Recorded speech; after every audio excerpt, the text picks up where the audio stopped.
अस्सलामुअलैकुम दोस्तों, कैसे हैं आप सब। मैं आप सबको यूट्यूब चैनल इंग्लिश लिटरेचर पे वेलकम कहती हूँ। हम लोग जो नॉवल डिस्कस कर रहे हैं that is a tale of two cities, जिसको लिखने वाले हैं सर चार्ल्स डिकन्स।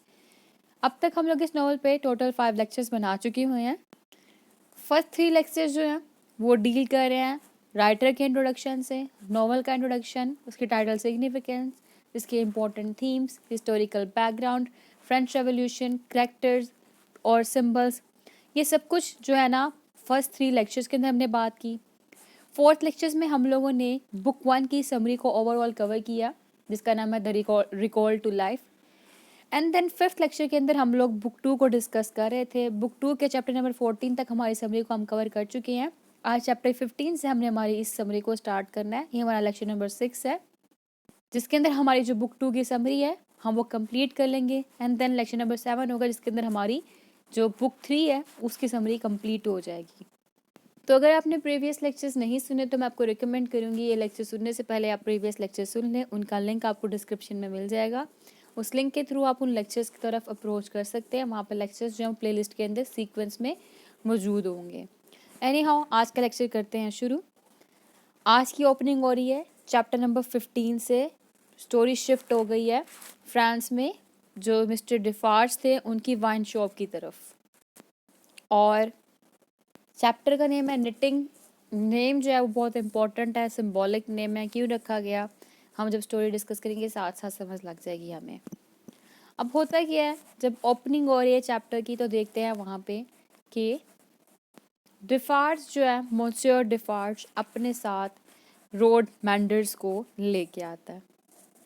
सड़क ठीक करने वाला जो रोड को रिपेयर करते हैं ना उनको ले वो जब डिफार्ज उसको अपने साथ लेके आता है अपनी वाइन शॉप पे तो उसको इंट्रोड्यूस करवाता है अपनी मिसेस मैडम डिफार्ज से, और 3 आदमी और होते हैं और उन तीनों आदमी का नाम होता है जैक उनसे, और बताता है कि मेरा नाम भी जैक है, मैं 4th जैक हूँ, यानी कि डिफार्ज का नाम भी जैक ही है।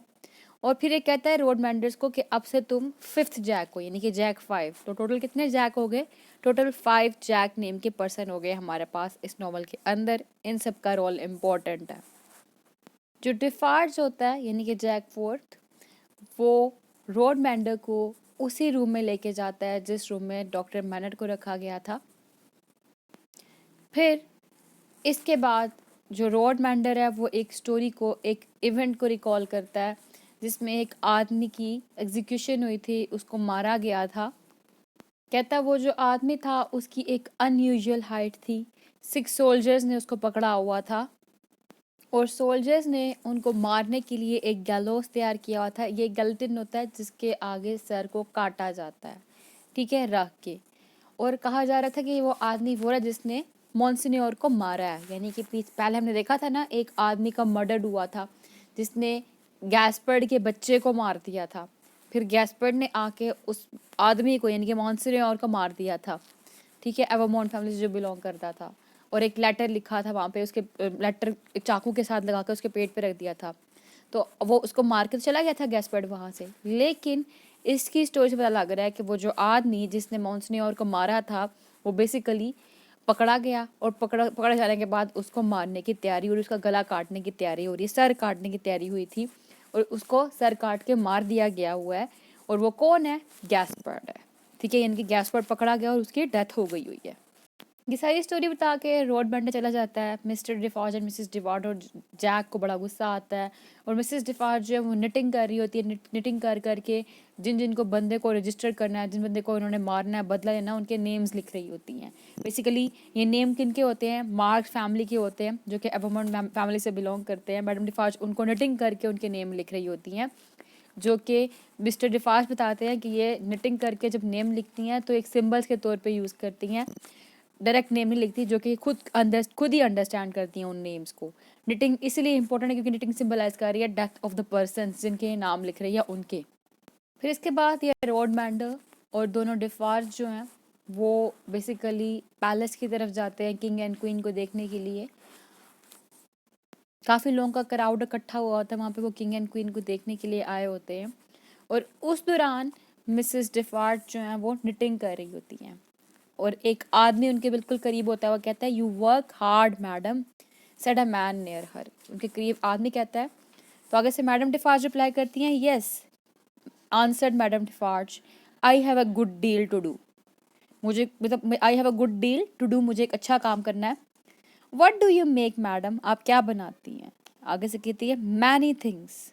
फिर पूछता है फॉर इंस्टेंस, रिप्लाई करती है फॉर इंस्टेंस रिटर्न मैडम डिफार्ज कंपोजली श्राउड्स। श्राउड्स कहते हैं कफन को, कि वो लोग जो मरने वाले होते हैं उनको उस कफन के अंदर बंद करना होता है। तो कहती है मैं श्राउड्स बना रही हूँ। ये इंपॉर्टेंट वर्ड है। एज अ कोटेशन सिर्फ आप श्राउड्स भी लिख सकते हैं, SHROUDS। और जो डिफार्ड्स फैमिली होती है, मिस्टर एंड मिसेस डिफार्ड्स, बेसिकली अपना हेटेड शो कर रहे होते हैं टूवर्ड्स अपर क्लासेस। यहाँ पे हम लोग को थीम नज़र आया वॉयलेंस का भी। एनी हाउ इसके बाद जो है स्टोरी में हम लोग को एक पुलिसमैन नज़र आता है, जो कि एक जैक पुलिसमैन होता है। ये डिफार्ड्स को बताता है कि सैंट एंटोनियो के अंदर एक आदमी है जिसका नाम है जॉन बर्सार्ड। वो एक इंग्लिश स्पाई है, जासूस है। और पुलिसमैन जो है वो उसकी फिजिकल डिस्क्रिप्शन बताता है कि बाय लुक ऐसा है वगैरह वगैरह। फिर इसके बाद मिस्टर एंड मिसेस डिफार्ज जो है वो वापस आते हैं शॉप में। जो मैडम डिफार्ज होती है वो अपने पैसे को गिनना शुरू कर देती हैं, और ये दोनों बेसिकली रेवोल्यूशन का इंतज़ार कर रहे होते हैं। रेवोल्यूशन एक तब्दीली किस तरह की, जिसको फ्रेंच रेवोल्यूशन का नाम भी दिया गया हुआ है, कि जो अपर क्लास है, जो एवरमॉन फैमिली जिन्होंने इतना एक्सप्लॉइट किया है लोअर क्लास को, उनके खिलाफ ये आवाज़ उठाना चाहते हैं और अपने राइट के लिए ये आवाज़ उठाना चाहते हैं, अलग होना चाहते हैं, और उनको अपना अग्रेशन दिखाते हैं towards upper class. Anyhow John Barsad की सारी अपीयरेंस तो बता दी गई इनको कि वो ऐसे दिखता है ऐसे दिखता है। नेक्स्ट डे क्या होता है, नेक्स्ट डे मैडम डिफार्ज जो है वो बर्सार्ड नाम का पर्सन को पहचान लेती है। होता क्या है, जॉन बर्सार्ड इनकी वाइन शॉप के अंदर एंटर होता है। जब वो इनकी वाइन शॉप के अंदर एंटर होता है तो मैडम डिफार्ज उसको देखती हैं और देख के उसकी अपीयरेंस को पहचान लेती हैं कि ये वही इंग्लिश स्पाई है। जब बरसात एंटर होता है तो मैडम डिफार्ज के करीब एक टेबल के ऊपर एक रोज़ पड़ा होता है, वो रोज़ उठा के अपने बालों पे लगा लेती हैं, और उसके बाद हर कोई जो शॉप है उसको छोड़ कर चला जाता है। फिर बरसात है, उसकी चिट चैट होती है मैडम डिफार्ज के साथ, और अब जाहिर सी बात है शॉप खाली है, कोई भी नहीं है, सिर्फ और सिर्फ मिसेस डिफार्ज हैं और जॉन बरसात है। तो जो सर है वो कहते हैं, मतलब बरसात है वो कहता है मैडम को, बिजनेस सीम्स बैड। तो आगे से मैडम कहती है business is very bad, the people are so poor. फिर उसके बाद से जो सर बरसात है वो कहते हैं the unfortunate miserable people so oppressed too as you say. आगे से जो मैडम डिफार्ज हैं वो अग्रेसिव टोन में कहती हैं, रिटॉर्ट टोन में कहती हैं एज यू से, correcting him and deftly knitting an extra something into his name that boded him no good। तो जो स्पाई है बेसिकली कोई ना कोई ट्रिक्स कर रहा होता है और अंदर का जो मामलात है, जो बात है, वो जानना चाह रहा होता है और शो करा रहा होता है कि ये सिंपथाइजर है फ्रेंच का, ये इंग्लिश स्पाई नहीं है, ये फ्रेंच का सिंपथाइजर है, ये शो करवाना चाह रहा होता है मैडम डिफार्ज को। फिर अपनी कन्वर्सेशन में जो सर जॉन बेस्टार्ड है वो जिक्र करते हैं गैस्पर्ड का, द पुअर मैन जिसको मारा गया। फिर शॉप के अंदर मिस्टर डिफार्ज एंटर होते हैं और उनको देख के बरसात कहता है गुड डे जैक। डिफार्ज उसको करेक्ट कहते हैं कि नहीं, मेरा नाम जैक नहीं है, माय नेम इज़ अर्नेस्ट। कहते this is not my name, I am Ernest Defarge. और एक और इम्पोर्टेंट पॉइंट, जब जॉन बरसात ने गैस्पर्ड का नेम लिया, उसके एग्जीक्यूशन का नेम लिया, तो इट मीन्स यहाँ पे आगे हम लोगों को क्लियर हुआ कि जो प्रीवियस चैप्टर में जिस आदमी के बारे में जिक्र किया गया कि उसको मारा गया था, उसकी एग्जीक्यूशन कर दी गई थी, उसका गला सर काट दिया गया था, तब वहाँ पे नेम मेंशन नहीं था, नेम अब मेंशन हुआ। तो यहाँ पे आके हम लोगों को क्लियर हुआ कि Gaspard is the prisoner who was mention in the previous chapter. अब जो है जॉन बेसर्ट ऐसे ट्रिक्स कर रहा है ताकि वो इनके अंदर की बातें जो है वो जान सके, लेकिन यहाँ पे आकर जब ये उनसे सिंपथाइज करता है, सिंपैथी दिखाता है गैस्पर्ड के बारे में, तो फिर जो सर डिफार्ज हैं वो शॉप में एंटर होकर डिनाई कर देते हैं इस बारे में कि हम लोगों को उस विलेज से या विलेज के लोगों को उस गैस्पर्ड से कोई सिंपैथी नहीं है। फिर यहाँ पे जो स्पाई है, जासूस, उसको रियलाइज़ होता है कि उसकी जो बातें हैं उसको कोई ना कोई भी सक्सेस नहीं मिलने वाली। फिर ये क्या करता है, ये फर्दर ट्रिक्स करता है और कहता है कि मुझे डॉक्टर मैनेट के बारे में पता है, और फिर उनको इन्फॉर्म करता है कि उनकी बेटी जो लूसी है ना, उसकी शादी होने वाली डार्ने के साथ, और रिवील करता है कि डार्ने जो है वो नेफ्यू है इन मार्क का, और जो मॉन्सिन्योर की डेथ हुई है ये उनका नेफ्यू है और नया मार्क बनने वाला है ये। और ये सब कुछ बता के वहाँ से फिर हमारा जो ये जॉन प्रसाद का कैरेक्टर था वो चला जाता है, और फिर स्टोरी शिफ्ट होती है वापस लूसी की तरफ, लूसी की फैमिली की तरफ, उसके फादर की तरफ, यानी कि पेरिस में। लूसी के फादर लूसी को कहते हैं कि तुम्हारा रिलेशनशिप जब चार्ल्स डार्ने से होगा, ये तुम्हारे और मेरे दरमियान में कोई भी डिवीजन क्रिएट नहीं करेगा, और कहते हैं जब तुम खुश रहोगे ना तो तुम्हारी खुशी से मैं और ज़्यादा खुश हो जाऊंगा।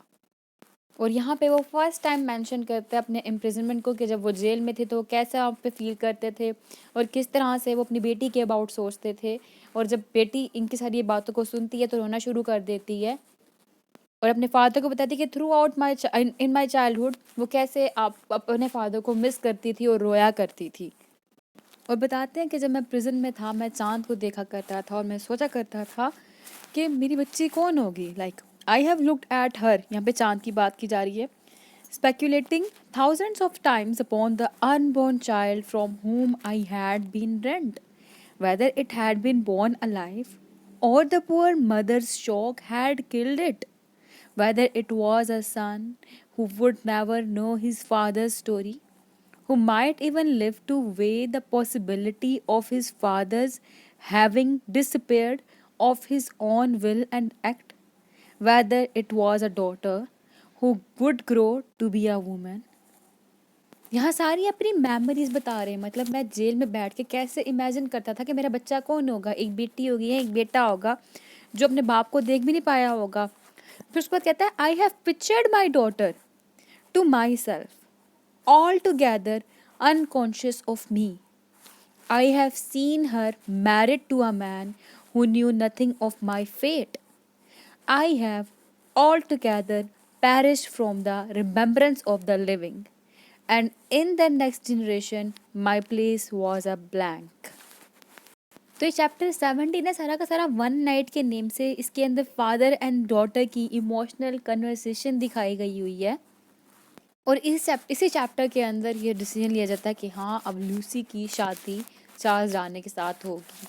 लूसी जो है वो अपने फादर के बहुत बड़ा वरिड रहती है, लेकिन at the end of the मतलब मिडल ऑफ द नाइट वो देखती है अपने फादर को पीसफुली सोते हुए, तो उसको इससे ज़रा अच्छा लगता है। फिर नेक्स्ट चैप्टर आता है 9 डेज, चैप्टर 18। हर कोई हैप्पी होता है वेडिंग डे पे सिवाय मिस प्रोस के, क्योंकि मिस प्रोस चाहती थी कि उनकी जो लूसी है उसकी शादी इनके ब्रदर सोलोमोन के साथ हो, ठीक है।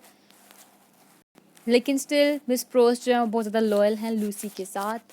फिर मिस्टर जो लोरी हैं वो फ्लर्ट करते हैं मिस प्रोस के साथ शादी वाले दिन, और चार्ल्स डार्ने ने यहाँ पे अपनी आइडेंटिटी को रिवील करता है डॉक्टर मैनेट को, बताता है मैं कौन हूँ, मेरी एक्चुअल आइडेंटिटी क्या है।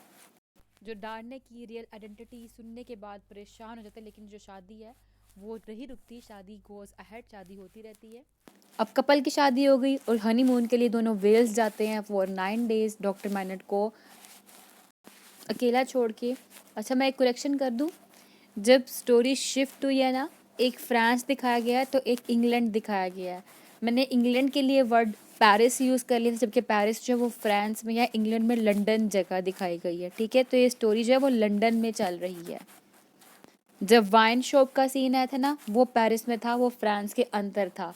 जब स्टोरी शिफ्ट हुई तो स्टोरी जो है वो इंग्लैंड में शिफ्ट हुई लंदन के अंदर, ठीक है। ये करेक्शन कर लीजिएगा। तो अभी क्या हो गया, शादी हो गई, शादी के बाद 9 डेज़ के लिए ये वेल्स चले गए, और फर्स्ट टाइम डॉक्टर मैनेट को अकेली उसकी बेटी छोड़ के गई है, जब उनको पेरिस से रेस्क्यूड करवाया गया था, बचा के लाया गया था लंदन में। उसके बाद ये फर्स्ट टाइम अपने बाप को अकेला छोड़ के गई है।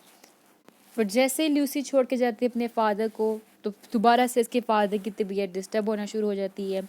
वो फिर से शू मेकिंग शुरू कर देता है, मिस प्रोस को रिकॉग्नाइज़ नहीं करता, मिस्टर लोरी को रिकॉग्नाइज़ नहीं करता, और मिस्टर लोरी और मिस प्रोस सोचते हैं कि ये डिसाइड करते हैं जो चेंज आया है ये इसके फादर के अंदर वो लूसी को नहीं बताएंगे। एनी हाउ 10th मॉर्निंग की, यानी कि जो 10th डे की मॉर्निंग होती है, उस टाइम पे क्या होता है, जो डॉक्टर मैनेट है वो दोबारा से नॉर्मली बिहेव करना शुरू कर देते हैं।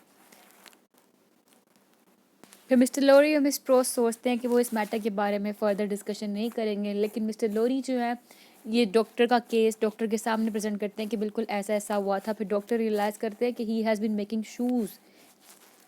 जब वो अपने हाथ को देखते हैं, उनके हाथ काले हुए होते हैं, तो देखते हैं, अंदाज़ा लगाते हैं कि वो जूतियाँ बना रहे थे। फिर रिक्वेस्ट करते हैं मिस्टर लोरी से कि जो ये मेरा सामान है जूती बनाने वाला, शू मेकिंग वाला, इनको कहीं मुझसे दूर ले जाओ और मुझे मत बताना। फिर जब डॉक्टर मैनेट अपना घर छोड़ के जाते हैं लूसी और उसके हस्बैंड की तरफ, तो मिस्टर लोरी और मिस प्रोस जो है वो जितने भी इनके शू मेकिंग इक्विपमेंट होते हैं उनको उठा के ले जाते हैं और झुला देते हैं किचन की फायर के अंदर। और इसके बाद फिर 20 चैप्टर शुरू होता है जिसका नाम है प्ली मतलब एक रिक्वेस्ट करना इन एन इमोशनल मैनर। अब डार्नेस जो है वो वापस आ गए अपने हनीमून से, क्योंकि 9 डेज के लिए गए थे, 10th डे शुरू हो गया जिस मॉर्निंग डॉक्टर मैनेट भी ठीक हो गए थे, नॉर्मल हो गए दोबारा। एनी हाउ डार्नेस वापस आए अपने हनीमून से, तो इनके पास जो फर्स्ट पर्सन मिलने आता है वो है सिडनी कार्टन। और सिडनी कार्टन जो है ये चार्ल्स डार्ने को एक तरफ लेके जाता है, उससे कहता है कि वो वाली बातें भूल जाए जो मैंने उसको कही थी कि मैंने तुम्हें कहा था मैं तुम्हें पसंद नहीं करता, ये वाली बात मेरी भूल जाए। फिर चार्ल्स डार्ने जो है उससे कहता है तुम्हारी मतलब इसके अंदर तुम परेशान मत हो, कोई बात नहीं, नाराज़ नहीं हूँ, यही बहुत काफ़ी है, यही मेरे लिए बहुत था कि तुमने ट्रायल के अंदर मेरी लाइफ बचाई थी। सिंबॉलिक लाइन है, फोर शैडो भी कर रही है क्योंकि आगे भी इसको यही बचाने वाला है। एनी हो कहता है तुमने ट्रायल के अंदर मेरी लाइफ बचाई थी, मुझे तुम्हारे उस रिएक्शन से जो तुमने मुझे करके दिखाया कि तुम मुझे लायक नहीं करते, कोई भी फ़र्क नहीं पड़ता, तुम यहाँ मेरे घर जब मर्जी आओ जाओ, हमेशा तुम्हें वेलकम है। अच्छा अब मामला तो अच्छे हो गए, सिडनी कार्टन चला गया वापस। उसके जाने के बाद डार्नी जो है वो जनरली बात कर रहा होता है, कहता है कितना और डिजिल्यूट किस्म का करैक्टर है ना। डार्नी का मकसद कोई भी इसको नुकसान पहुंचाना नहीं होता, लेकिन वो रियलिटी बोल रहा होता है। लेकिन लूसी जो है उसको अच्छा नहीं लगता, वो कहती है कार्टन के बारे में इस तरह से बात ना करो, हम लोगों को उसकी तरफ कोई सिंपैथी दिखानी चाहिए। और डार्नी कहता है ठीक है, तुम बिल्कुल ठीक कह रही हो, मैं अब ऐसे ही करूँगा, मतलब कोई भी उसके बारे में बुरा लफ्ज़ नहीं कहूँगा। फिर स्टोरी शिफ्ट हो जाती है काफ़ी आगे। लूसी जो है वो ग्रोज ओल्डर, और उसके बाद इसके बच्चे भी पैदा हुए। बच्चे जो एक बेटा पैदा हुआ उसकी डेथ हो गई बचपन में ही, फिर एक बेटी थी उसकी, उसका नाम भी लूसी रखा गया। अब स्टोरी काफ़ी आगे शिफ्ट हो गई है ना। तो इसमें क्या हुआ, कार्टन जहाँ सिडनी कार्टन उसका इनकी फैमिली में आना जाना वैसा ही था, काफ़ी अच्छे से आता जाता मिलता था, फैमिली का पार्ट ही लगा लें आप। और स्टीवर्ट था, उसकी एक वेल्दी विडो के साथ शादी हो गई जिसके 3 बच्चे थे। फिर उसके बाद 1789 में जब लूसी यानी कि छोटी लूसी 6 साल की हुई, फिर फ्रांस में उस टाइम पे एक ग्रेट इवेंट्स होना शुरू हो गए। क्योंकि फ्रेंच रेवोल्यूशन कब हुई थी, 14 जुलाई 1789 को हुई थी और 9 नवंबर 1799 को ख़त्म हुई थी। और 1789 में जो मिसेस डार्ने और मिस डार्ने की बेटी लूसी है वो कितने साल की हुई, 6 साल की हो गई। अब 1789 में मिस्टर लोरी बताते हैं कि काफ़ी ज़्यादा सूरत हाल ख़राब हो गई है फ्रांस के अंदर। जो पेरिस के कस्टमर्स थे टेल्सन बैंक के, मतलब अब टेल्सन बैंक की 2 ब्रांचेस थी ना, एक कहाँ पे पेरिस में जो फ्रांस में है और दूसरा लंदन में जो कि इंग्लैंड के अंदर है। कहते जो पेरिस में हमारे कस्टमर्स हैं टेल्सन बैंक के, वो इतने नर्वस हो गए कि वो अपनी मनी को लंदन के बैंक में ट्रांसफ़र कराना शुरू हो गए हुए हैं। और फ्रांस के अंदर एक लोगों का क्राउड, एक ग्रुप इकट्ठा हो गया, मॉब इकट्ठा हो गया, और वो जो है रेवोल्यूशनरीज हैं, रेवोल्यूशन चाहते हैं फ्रांस के अंदर। और वो क्या करते हैं, वो in the form of group Bastille name की जेल जहाँ पे डॉक्टर मैनेट को भी रखा गया था वहाँ पे अटैक करते हैं। अटैक करके वहाँ पे जो उनका कमांडर होता है उसको मार देते हैं। जो मेल पार्टी होती है उनको लीड करने वाले होते हैं डिफार्ज, सर डिफार्ज होते हैं, और जो फीमेल वुमेन होती हैं उन वुमेन को लीड करने वाली होती है मैडम डिफार्ज। ठीक है, जो जैक का रोल इम्पोर्टेंट था वो जैक का रोल इसलिए इम्पोर्टेंट था क्योंकि जैक जो है बेसिकली इकट्ठे होकर एक ग्रुप प्रिपेयर कर रहे हैं, रेवोल्यूशनरी ग्रुप। और ये रेवोल्यूशनरी ग्रुप प्रिपेयर होकर इन्होंने अटैक करना था बैस्टिल के ऊपर और फ्रेंच रेवोल्यूशन लेके आनी थी। तो उनमें से जो सर डिफार्ज थे एक, और दूसरी मैडम डिफार्ज थी। मैडम डिफार्ज लीड करी थी वुमेन को और सर डिफार्ज मेल पार्टी को, और ये सब मिलके अटैक करते हैं बैस्टिल के ऊपर। और सर डिफार्ज जो है वो एक प्रिजन में जाते हैं, वो प्रिजनर जहाँ पे डॉक्टर मैनेट को रखा गया था, सेल का नाम था 105 north tower, the cell that doctor Manette formerly occupied. अब उस 105 नोट टावर सेल के अंदर जो सर डिफार्ज है वो डॉक्टर मैनेट का लिखी हुई हिडन वर्क ढूंढ रहे हैं। दीवारों के अंदर हाथ मार मार के उन्होंने एक लेटर लिखा था, उसको छुपा दिया था उन डॉक्यूमेंट्स को वॉल के अंदर। वो उस वॉल को ढूंढ रहे क्यों? क्योंकि वो उस डॉक्यूमेंट की एक सिग्निफिकेंस है। वो क्या सिग्निफिकेंस है हम आगे डिस्कस करेंगे। एनी हाउ बेस्टल को डिस्ट्रॉयड करने से पहले उनको वो डॉक्यूमेंट मिल जाते हैं। अब वहाँ पे जो मॉब होता है, जितने भी लोगों के जो रश होता है, वो गवर्नर की एग्जीक्यूशन के लिए काफ़ी ज़्यादा इंतज़ार कर रहे होते हैं। वो they have thrust for the blood किनका? इन सारे जो अपर क्लास लीड क्लास लोग थे उन सब का। अब वहाँ पे जो गवर्नर होता है इस ब्रिस्टल का, उसको लोग मार मार के खून से भर देते हैं और उसकी डेथ हो जाती है वहाँ पे। और इसके अलावा ये जो बेस्टल जेल थी, यहाँ से 7 लोगों को, 7 प्रिजनर्स को बचाया जाता है जिनको ये अपना हीरोज़ कंसीडर करते हैं। फिर इस रेवोल्यूशन के यानी कि इन ये जो हमारे यहाँ पे एक्ट हुआ है, बेस्टल जेल के ऊपर अटैक हुआ है, इसके 7 डेज बाद यानी कि 1 हफ्ते के बाद मैडम डिफार्ज की कन्वर्सेशन होती है वेंजेंस के साथ, मतलब जिनसे बदला लिया जा रहा है। वहाँ पे एक पर्सन होता है FOULON, फॉलोन, ठीक है। अब ये लोगों को गाइड करता है। ये एक अरिस्टोक्रेट पर्सन था जिसको बंद करके जेल में डाल दिया गया ब्रिस्टल के अंदर। ये लोगों को गाइड करता है कि आप जो स्टार्विंग से, भूख से मर रहे हो, आप लोगों को चाहिए कि आप घास खाना शुरू कर दो। जब पता लगता है मिस डिफार्ज को यानी ये दोनों मैडम और सर डिफार्ज को कि इसने ऐसे से गाइड किया, तो वो इस पर बड़ा गुस्सा होते हैं, इसको पनिश करते हैं और इसको मार देते हैं। लेकिन इसको मारने के बाद जो मॉब होता है, लोगों का क्राउड, वो स्टिल एंशियस होता है ब्लड के लिए, तो वो इसके सन इन लॉ को भी मार देते हैं। और मारने के बाद वापस अपने घर सेंट एंटोइन में ये लोग आ जाते हैं, मिस्टर एंड मिसेस डिफार्ज। अब सेंट एंटोइन प्लेस जो थी बिल्कुल बदल चुकी थी मॉन्सिन्योर के डेथ के बाद। फ्रांस जो था वो बिल्कुल बदल चुका था। फ्रांस के अंदर जो जितने ज़्यादा ये जो मार्क थे, किसका सिंबल थे? ऑपरेशन का सिंबल थे, उसी जगह दूसरी तरफ ये प्राइड और लग्जरी का सिंबल भी थे। अब इनके जाने के बाद यानी कि तो मर गए, जो इसके अंदर माँ की रूलरशिप चल रही थी वो तो ख़त्म हो गई।